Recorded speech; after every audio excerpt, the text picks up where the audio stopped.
예수님께서 고난당하시고 또 십자가에서 죽으시고 또 부활하신 그 부활의 날을 기념하는 부활주일입니다. 우리 이제 옆에 분들 인사하고 예배 드리려고 하는데요. 예수님께서 부활하셨습니다 라고 우리 한번 옆에 분들이랑 인사하시고 예배 시작하도록 하겠습니다. 자, 한번 옆에 분들 보시고 시작. 예수님께서 부활하셨습니다. 네, 예수님께서 부활하셨습니다. 우리 다 같이 찬양 드리시면서 예배 시작하도록 하겠습니다.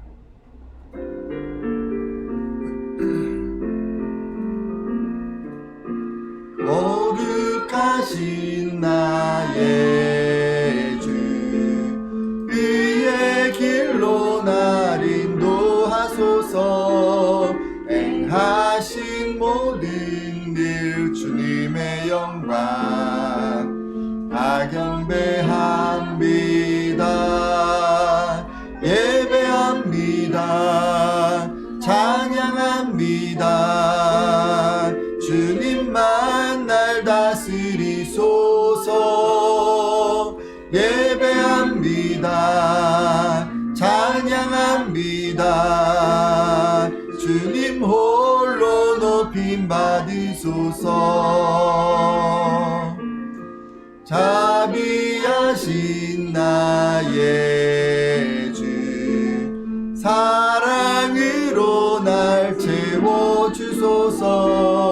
행하신 모든 일 주님의 영광 다 경배합니다. 예배합니다. 찬양합니다. 주님만 날 다스리소서. 예배합니다. 찬양합니다. 주님 홀로 높임 받으소서. 온 세상 만물을 지으시고 지금도 하늘에 계셔서 다스리시는 하나님 아버지, 귀한 날 특별히 부활의 아침을 우리에게 허락하여 주시고 이 시간 각자 처소에서 주의 이름을 부르며 찬양하며 경배하며 예배하게 하심을 감사드립니다. 아멘. 각 성도들이 어느 곳에서 주의 이름을 부르든지 성삼위 하나님 좌정하시며 그 예배를 받아 주시옵소서. 아멘. 예수님의 이름으로 기원드립니다. 아멘. 당신이 믿는 하나님은 어떤 분이십니까? 전능하셔서 천지를 창조하신 하나님 아버지십니다. 당신이 믿는 예수 그리스도는 어떤 분이십니까? 예수님은 하나님의 아들로서 성령으로 잉태되어 동정녀 마리아에게 나셨고 본디오 빌라도에게 고난을 받으시고 십자가에 못 박혀 죽으셨으며 장사된 지 사흘 만에 다시 살아나신 분이십니다. 다시 사신 예수 그리스도는 지금 무엇을 하고 계십니까? 하늘에 올라가셔서 하나님 우편에 앉아 계십니다. 하늘에 계신 예수 그리스도는 무엇을 하실 예정이십니까? 하늘로부터 산자와 죽은 자를 심판하러 다시 오실 것입니다. 당신은 성령님의 하나님 되심을 믿으십니까? 나는 성령님께서 하나님 되심을 믿습니다. 당신은 하나님의 공교회가 거룩함을 믿으십니까? 나는 하나님의 공교회의 거룩함을 믿습니다. 당신은 성도들이 서로 교제함을 믿으십니까? 나는 성도가 서로 교제함을 믿습니다. 하나님께서 행하신 구원에 대한 당신의 믿음은 무엇입니까? 나는 예수 그리스도께서 나를 대신하여 죽으신 것과 그분의 죽음으로 나의 죄가 사하여진 것과 나의 몸이 마지막 날에 다시 살아나게 될 것과 그 후에 영원한 삶을 누리게 될 것을 믿습니다. 아멘. 예, 찬송가 164장 예수 부활했으니 찬양 드리신 이후에 기도해 주시겠습니다.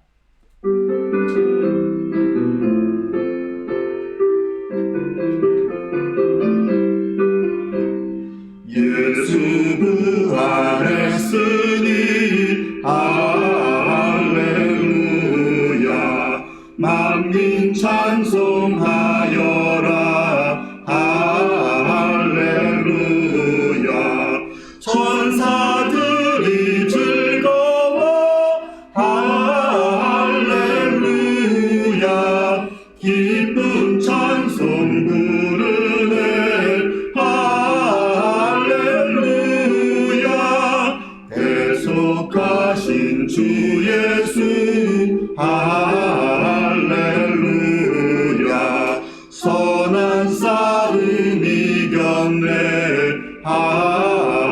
할렐루야 사망 권세 이기고 할렐루야 하늘 문을 여셨네 할렐루야 마귀 권세 이긴 주 할렐루야 왕의 왕이 되셨네 할렐루야 높은 이름 세상에 할렐루야 널리 반포하여라 할렐루야 길과 진리 되신 주 할렐루야 우리 부활하겠네 할렐루야 부활 생명 되시니 할렐루야 우리 부활하겠네 할렐루야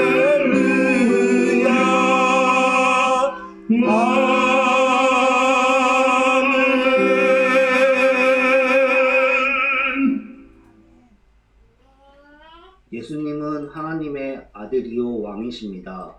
무지한 무리 중 하나인 저는 두려움에 떨고 있습니다.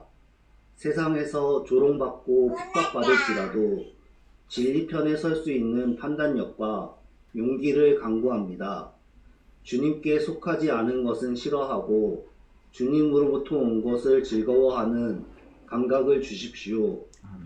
결정적인 순간에 물러서지 않고 주님의 길을 선택하도록 하겠습니다. 코로나로 인해 공동체의 생활이 힘겹습니다. 또한 교회 이전이라는 과제를 수행하고 있습니다. 하나님께서 급한 일이라 생각하시고 공동체 회복에 역사하시길 소망합니다. 온전한 모습으로 선한 그리스도인의 모임을 열 수 있게 해 주십시오. 무지함의 죄로 넘어져 아무런 죄도 없이 대가를 치르신 예수님을 바라보며 회개합니다. 보혈로 죄를 씻어주시고 저를 다시 일으켜 주십시오. 죄책감의 올무에서 벗어나 기쁨으로 주님과 동행하게 해 주십시오. 예수님 이름으로 기도드립니다. 아멘.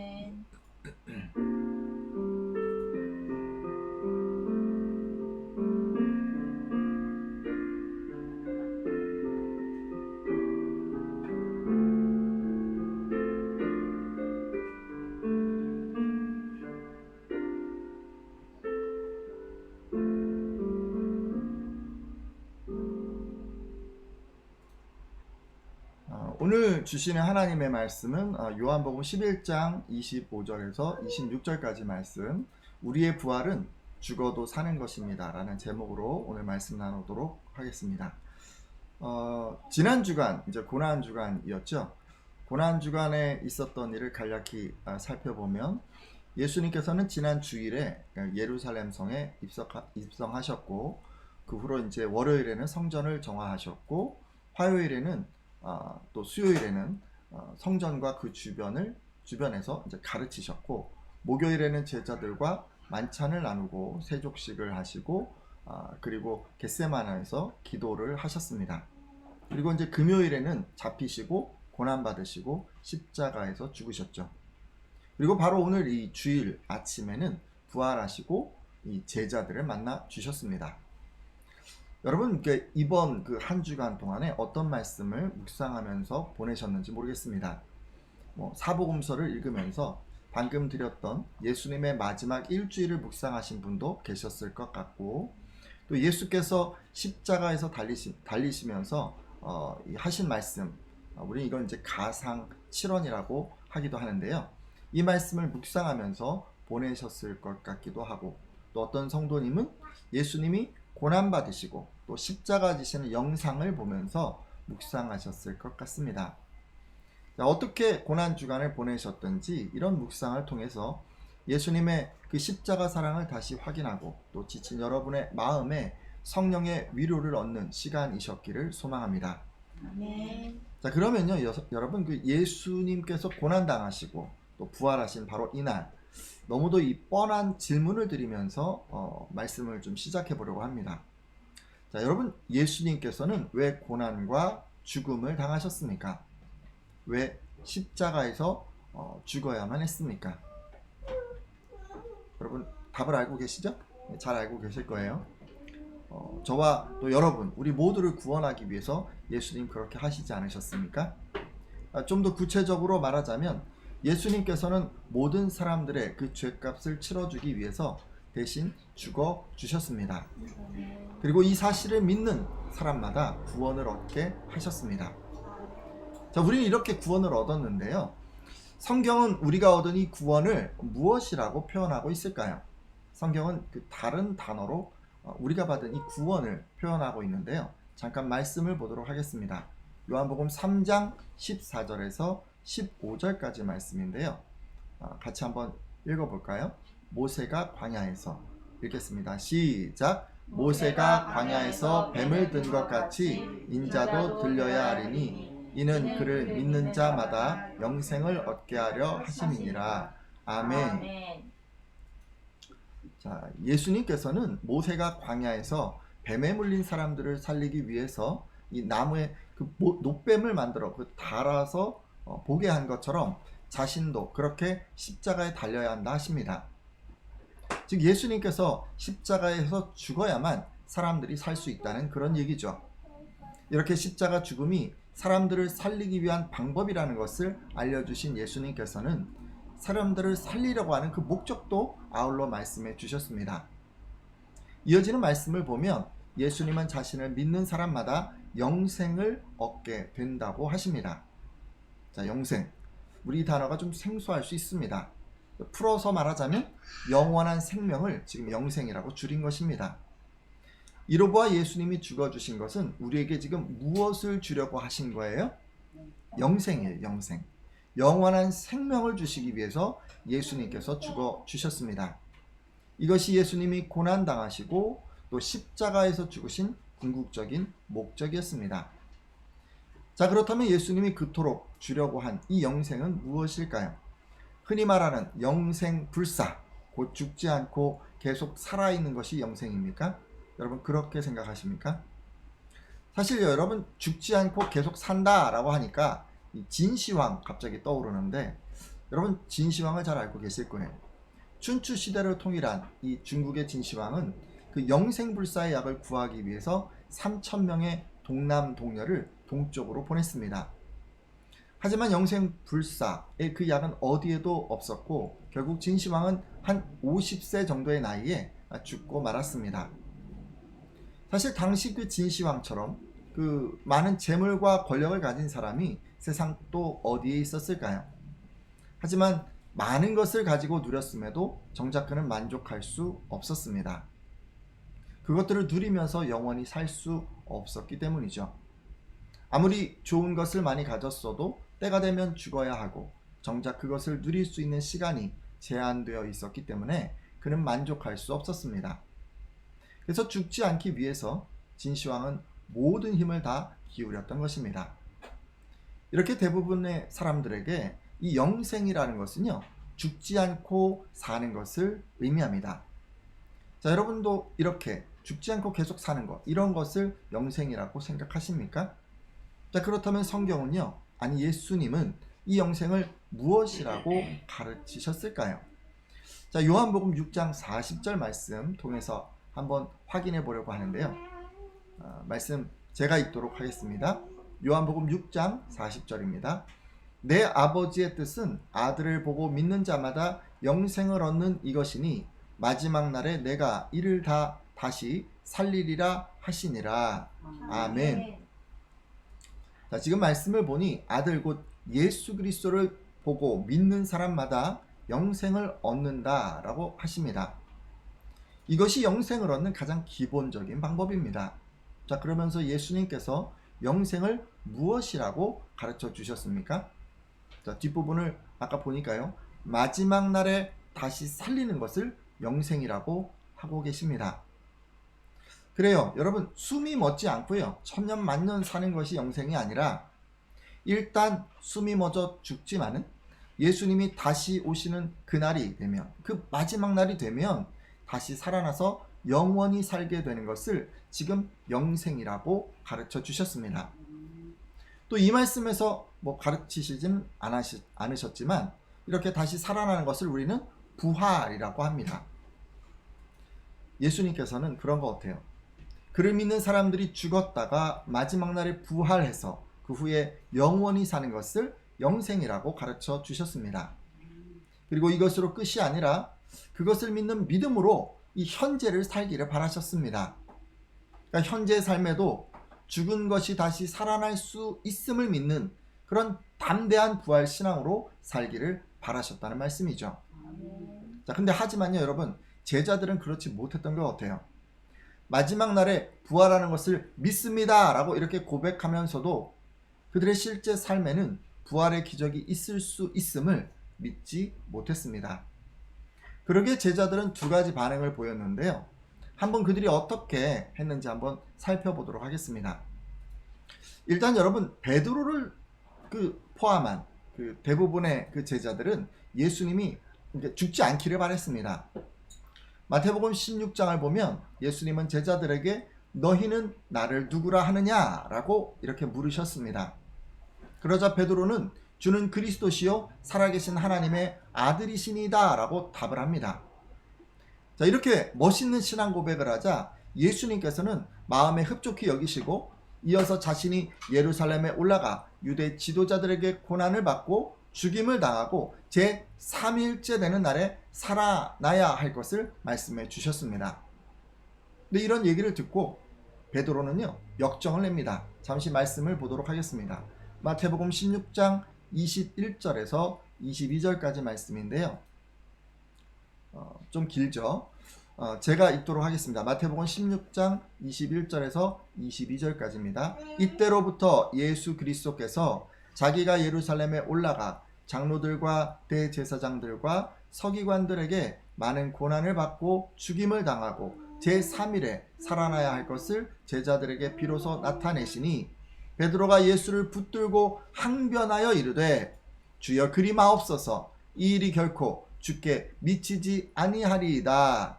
아멘. 자, 여러분, 말씀을 보니 베드로는요, 예수님께서 죽을 것이다 라는 그런 얘기를 듣고는 예수님을 붙들고 격분하여서 그리하지 말라고, 결코 그런 일은 일어나지 않을 거라고 그렇게 말합니다. 여러분, 베드로가 왜 이렇게 얘기했을까요? 물론요, 베드로가 예수님을 너무너무 사랑하기 때문에 예수님이 그렇게 고난받고 죽는 거 싫어서 그랬을 것이라고 우린 추측합니다. 하지만 여러분, 이어지는 예수님의 꾸지람을 보면요, 그것이라기보다는 스승인 예수님이 죽게 되면 제자들에게도 어려움이 닥치기 때문에 그것이 두려워서인 것 같기도 합니다. 하지만 여러분, 우리 한번 곰곰이 생각해 보자고요. 정말 실제적인 이유는 뭐였을까요? 그들의 마음 가운데 있는 그것은 무엇이었을까요?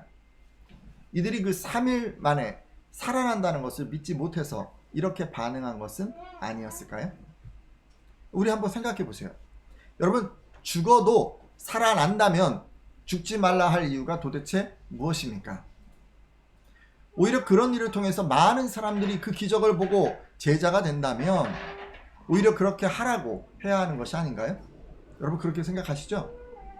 하지만 베드로는요, 3일 만에 살아나겠다라는 이 예수님의 말씀을 믿지 못했기에 예수님을 붙들고 항변하기까지 하면서 거칠게 예수님의 십자가 죽음을 막으려고 했습니다. 이런 모습을 볼 때 베드로와 제자들은 그들이 살아가는 현재 시점에 예수님의 부활이 가능하다는 것을 믿지 못했던 것 같습니다. 자, 그리고요, 여제자였던 나사로의 동생 마르다도 마찬가지입니다. 사실 형태는 좀 다르지만 그녀도 자신의 오빠가 죽었을 때 이런 태도를 보였습니다. 요한복음 11장을 보면 나사로가 지금 많이 아픕니다 라는 그런 기별이 왔는데 예수님은 서두르지 않으셨습니다.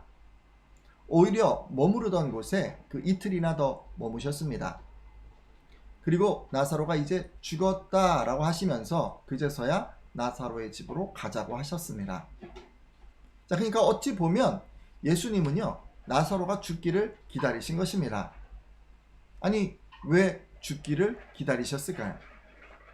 이게 왜 그러신 거죠? 살리시려고 기다리신 거예요. 왜냐하면 죽어야 살릴 수 있으니까.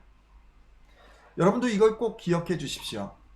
사랑하는 여러분이 죽을 때까지 놓아두는 것은 다시 살리기 위해서입니다. 여러분이 힘들고 어려울 때 놓아두는 것도 마찬가지입니다. 회복하기 위해서고요. 또 고난 가운데 놓아두는 것도 승리를 경험하게 하기 위해서입니다. 여러분 믿으십니까? 자, 근데 길을 가시다가 이 죽은 나사로의 여동생인 마르다를 만납니다. 마르다는 이렇게 얘기를 합니다. 주님이 여기 계셨더라면 내 오라버니가 죽지 아니하였을 것입니다. 그러나 이제라도 나는 주님께서 하나님께 구하는 것은 무엇이나 하나님께서 다 이루어 주실 것을 압니다. 라고 그렇게 이야기를 했어요. 여러분 정말 이거 대단한 신앙 고백 아닌가요? 예수께서 하나님께 기도하기만 하면 다 들어주실 것이라는 것을 믿고 있으니 말입니다. 근데 이런 믿음을 고백했는데 바로 예수님이 뭐라 그러시냐면 내 오라비가 다시 살아나리라 라고 그렇게 선언하십니다. 여러분 기도만 하면 다 응답받는 예수님께서 지금 뭐 하겠다고 얘기하신 거예요? 죽은 나사로를 살리시겠다라고 말씀하신 거예요. 자, 그럼 어떻게 반응해야 합니까? 앞서 예수께서 하나님께 구하는 것은 무엇이나 다 들어주실 줄 압니다 라고 했으니 그렇다면 내 오라버니를 살려주셔서 감사합니다 라고 해야 하는 것 아니겠습니까? 정말 그랬는지 한번 확인해 보겠습니다. 요한복음 11장 24절 말씀입니다. 요한복음 11장 24절 말씀인데요. 여러분 같이 한번 읽어보겠습니다. 마르다가 시작. 마르다가 이르되 마지막 날 부활 때에는 다시 살아날 줄을 내가 아나이다. 아멘. 자, 근데 말씀을 보니까 마르다는 살려주시니 감사합니다. 살려주신다고 하시니 감사합니다. 뭐 이런 식으로 인사하지 않았습니다. 그리고 마지막 날 부활 때에는 다시 살아날 줄을 내가 아나이다라고 답했습니다. 아니 왜 이렇게 대답했을까요? 그렇죠 여러분? 마르다는요 마지막 날 부활할 것을 믿는다 이렇게 하면서도 바로 지금 현재 시점에 죽은 그 나사로가 다시 살아날 수 있을 것이라는, 아니 살아난다고 지금 선언하는 그 예수님의 말씀을 믿지 못했던 것입니다. 지금 두 제자들의 반응을 우리들이 이제 살펴보았는데요. 이들의 반응에서 우리가 알 수 있는 것이 있습니다. 일단 마지막 날에 죽은 자의 그 부활을 통해서 영생을 주시겠다 하신 그 예수님께서는 바로 현재 시점에서도 이 죽은 자가 살 수 있다는 것을 믿기를 바라신다는 것입니다. 근데 제자들은 어떻게 했죠? 현재 시점에 죽은 자가 다시 살 수 있다는 것을 믿지 못했습니다. 그래서 베드로는 죽음을 피하려 몸부림쳤고 마르다는 죽은 지 나흘이나 되어 썩은 냄새가 진동하는 그의 죽은 오라버니가 이 다시 살 것을 기대하지 않았습니다. 바로 이것이 부활에 대한 제자들의 반응이었습니다. 마지막 날에 부활하는 것을 믿는다 고백하면서도 실제 삶에는 부활의 기적이 있을 수 있음을 믿지 못한 것입니다. 좀 씁쓸하지 않습니까? 오늘 함께한 예배자들은 이러지 않기를 바랍니다. 여러분은 마지막 날에 있을 그 부활뿐만이 아니라 바로 지금 이 순간에도 예수님께서 죽은 자를 살리신다는 것을 믿기를 소망합니다. 그리고 그런 믿음으로 여러분이 직면한 이 죽음을 피하지 않기를 부탁드립니다. 사실 선교사가 아닌 이상 지금은 사도시대처럼 복음을 전하다 순교하는 일이 흔치 않습니다. 그러니 제가 지금 여러분에게 죽음을 피하지 마십시오 라기보다는요 오히려 당면한 고난을 피하지 마십시오 라고 적용하는 것이 좀 더 현실적인 것 같습니다. 자, 여러분 그렇지 않습니까? 예수님 따르다 보면 세상 사람들에게 미움받을 때도 있고 또 손해를 좀 입을 때도 있는 것 같습니다. 하지만 여러분이 받는 그런 저런 어떤 핍박들이 의를 위한 고난이라면 여러분 피하지 마십시오. 그것이 부활을 믿고 영생을 소유한 여러분이 해야 할 마땅한 자세입니다. 예수님께서는 자신을 말리는 베드로에게 누구든지 나를 따라 오려거든 자기를 부인하고 또 자기 십자가를 지고 나를 따를 것이니라 라고까지 말씀해 주셨습니다. 그런 거 어때요? 예수님이 원하는 그런 부활신앙은요, 고난을 피하지 않는 거예요. 그리고 자기에게 주어진 그 십자가를 기꺼이 지는 것입니다. 오늘 함께한 예배자들에게 이런 부활신앙이 있기를 축복합니다. 아멘. 자, 제가요, 고난을 피하지 않아야 한다, 십자가를 져야 한다 이렇게 말씀을 드렸는데, 여러분 이거 우리 잘 알고 있지 않습니까? 근데 이제 우리 안에는 이걸 알면서도 이걸 이제 맞닥뜨리기에는 너무나도 힘든 어떤 두려움이 있는 것 같습니다. 우리 안에 이런 두려움을 좀 어떻게 이겨낼 수 있을까요? 어떻게 하면 우리가 이 두려움을 이겨내고 고난을 한번 피하지 않을 수 있을까요? 잠시 그 베드로전서 말씀을 좀 더 보려고 하는데 3장 14절 말씀입니다. 자, 뒤에 말씀 나오죠? 베드로전서 3장 14절 같이 한번 읽겠습니다. 그러나 시작. 그러나 의를 위하여 고난을 받으면 복 있는 자니 그들이 두려워하는 것을 두려워하지 말며 근심하지 말고. 아멘. 자, 지금 뭐라고 하십니까? 베드로 사도는 여러분이 의를 위한 고난, 예수님의 가르침을 따르려다 보니 받는 그 고난을 받는다면 그런 사람은 복 있는 사람이라고 합니다. 왜냐하면요, 여러분, 예수와 함께 고난받는 사람은 그와 함께 영광도 누리게 되기 때문입니다. 우리 한번 생각해 봐요. 한번 우리 고난 받았어요, 여러분. 그러면 한 배의 영광, 비슷한 영광, 그거 겨우겨우 위로받을 수 있는 그 정도의 영광, 이런 거 받는 게 아닙니다. 한 번에 우리가 고난을 받지만 우리는 수백 배, 수천 배의 영광을 받는 것으로 보입니다. 그러니까 요즘 주식 투자하는 분들 계신데 뭐 보통 20%, 30%만 올라도 엄청나게 올랐다, 뭐 수익 괜찮다 이렇게 말씀하시잖아요. 근데 여러분, 지금 이게 어느 정도냐면 뭐 1000%, 10,000% 그 이상의 수익이 나는 것과도 같은 거예요. 그래서 뭐라고 얘기했냐면, 현재 고난은 장차 우리에게 나타날 영광과 비교할 수 없다라고까지 그렇게 얘기해 주신 것입니다. 자, 그러면 이게 얼마나 수지 맞는 투자인가요? 따라서 베드로 사도는 고난받는 사람이 복받은 거라고까지 이야기를 하고 있습니다. 여러분도 이런 생각을 좀 가지세요. 지금 고난이 있어요. 힘들어요. 그렇지만 그 고난보다 더 큰 영광, 그 영광이 내게 주어질 것이다 라는 것을 믿고 그런 믿음으로 이 고난을 대하십시오. 그러면 고난을 두려워하지 않고 정말 멋진 모습으로 그 고난을 잘 감내하실 수 있을 것입니다. 또 요한복음 14장을 보면 예수님께서는 잡히시기 전에 고난받을 것으로 근심하는 제자들을 위해서 너희는 마음에 근심하지 말라. 하나님을 믿으니 또 나를 믿으라. 내 아버지의 집에 거할 곳이 많도다 라고 말씀해 주셨습니다.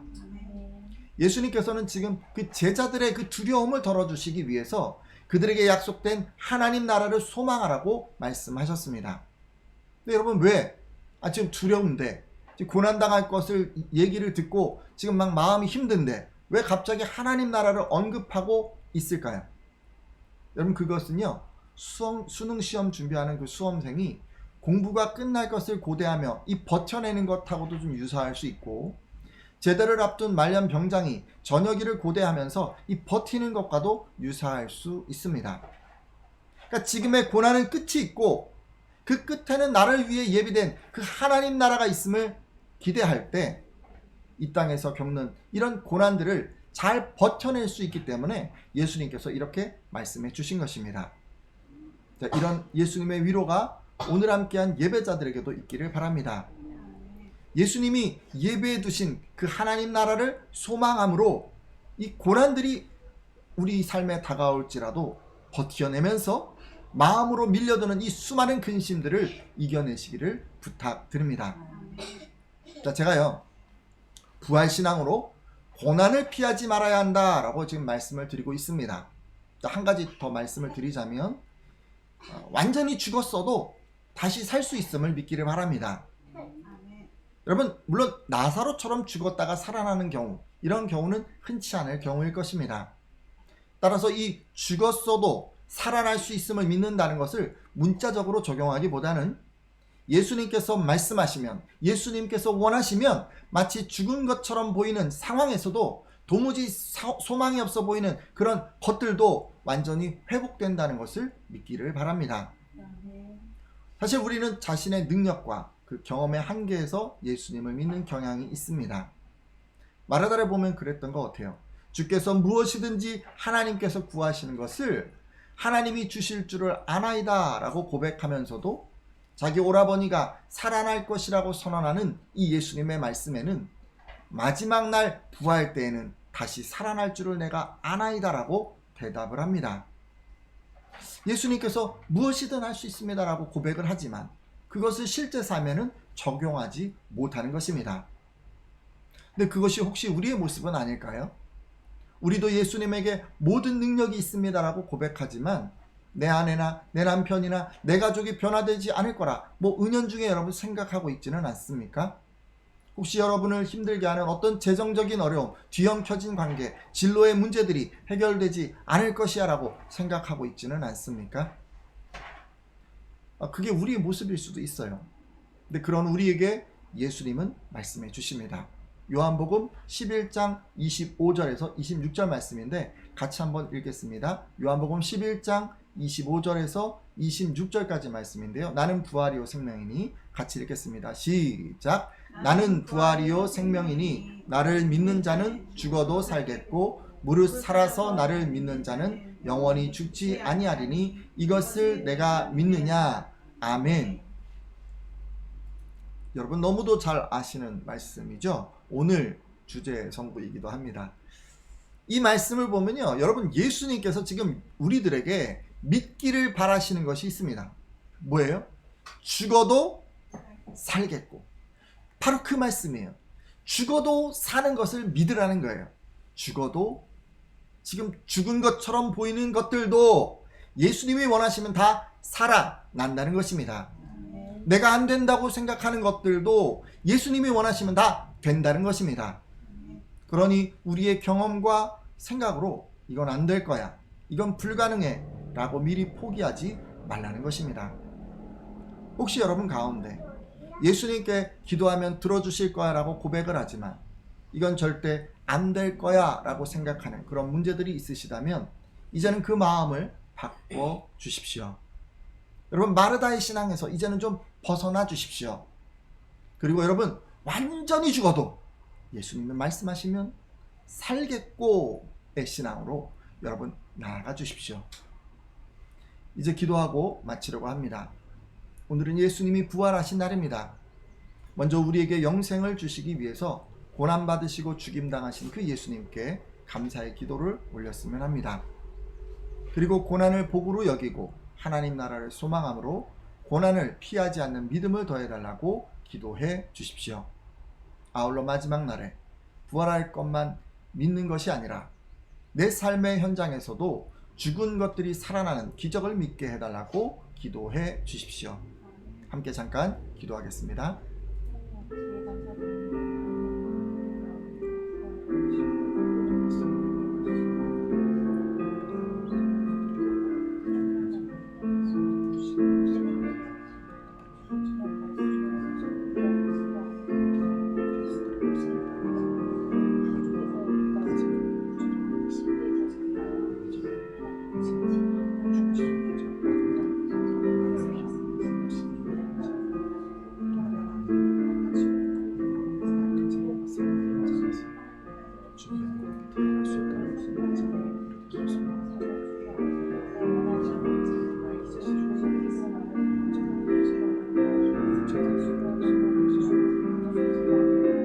하나님, 우리를 위해 고난받으시고 십자가에서 죄값 치러주심에 감사드립니다. 이 시간 주를 위해 고난받는 믿음을 더해주시고 또한 죽은 것들도 다시 살아날 수 있음을 믿는 믿음을 더해 주시옵소서. 그래서 주님의 부활이 우리에게 능력이 될 수 있도록 축복하여 주시옵소서. 예수님의 이름으로 기도드립니다. 아멘. 이 시간 다 같이 찬양 드리시는 가운데 또 헌금 드리는 시간도 갖도록 하겠습니다. 찬송가 160장 무덤에 머물러 같이 드리시면서 헌금 드리시겠습니다.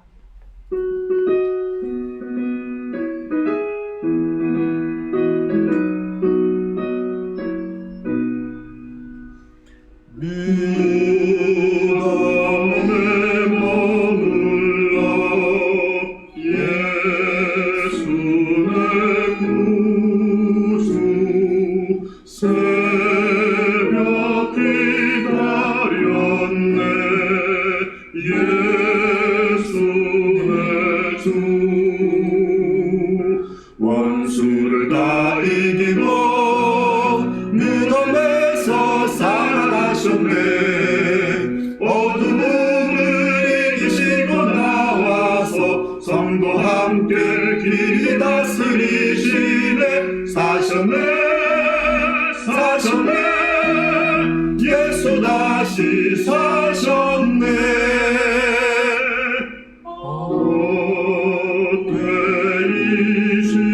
되이시키네 예수 내 구주 되이 원하네 예수 내 주 원수를 다 이기고 무덤에서 살아나셨네 어둠을 이기시고 나와서 성도와 함께 길이 다스리시네 사셨네 사셨네 예수 다시 사셨네 거기 못 가두네 예수 내 구주 우리를 살리네 예수 내 주 원수를 다 이기고 무덤에서 살아나셨네 어둠을 이기시고 나와서 성도와 함께 길이 다스리시네 사셨네 사셨네 예수 다시 사셨네 하나님 감사드립니다. 지난 한 주간 동안도 주님께서 지켜주시고 인도하시고 보호하여 주심에 감사드립니다. 이 시간엔 저희 소일부를 구별함으로 드렸습니다. 쓰여지는 곳마다 주님의 나라가 확장되게 하여 주시고 우리 안에 큰 기쁨이 있을 수 있도록 인도하여 주시옵소서. 필요를 하신 하나님, 여러 성도들이 먹고 마시고 입는 여러 문제들로 그 마음이 어려워지지 않도록 늘 채워주시기를 간구합니다. 특별히 선한 소원을 품고 재물을 구하는 자에게 넘치도록 부어주셔서 그들이 하나님을 위하여서 또 어렵고 힘든 이웃들을 위해 크게 섬겨낼 수 있도록 축복하여 주시옵소서. 이 모든 말씀을 예수님의 이름으로 기도드립니다. 아멘. 지금은 우리 주 예수 그리스도의 은혜와 하나님 아버지의 넓고 크신 사랑하심과 성령님의 감동 교통하심이 오늘 이 시간 말씀을 듣고 나도 부활신앙으로 살아가리라 마음에 작정하며 돌아가는 온 성도들 머리 위에 그들이 속한 가정과 공동체 가운데 지금으로부터 영원토록 함께하옵시기를 간절히 축원하옵나이다. 아멘.